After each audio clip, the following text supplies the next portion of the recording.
Bideo honetan pantailan ikus dezakegun erroen biderketa kalkulatuko dugu. Ikus dezakegunez, ditugun erroen errotzaileak desberdinak dira. Orduan, ezin ditugu zuzenean biderkatu.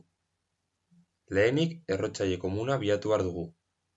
Orduan, idazten dugu erroen biderketa eta erro hauen errotzaile komuna aurreko errotzaileen MKTA izango da.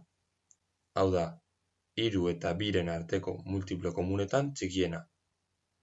Bi zenbaki lehen eta desberdinak direnez, MKT haien arteko biderketa izango da. 2 bider 3 berdin 6. Orduan, errotzaile komuna 6 izango da. Lehenengo errokizuna bilatzeko 6 zati 3 egiten dugu. Eta orduan, errokizuna 3 ber 2 izango da. Bigarren errokizunerako 6 zati 2 berdin 3. Orduan, 2 ber 3 dugu. Orain, erro bakarra idazten dugu, eta barruan 3 ber 2 bider 2 ber 3. Eta hau da, 3 ber 2, 3 bider 3, bederatzi, bider 2 ber 3, 2 bider 2 bider 2, 8.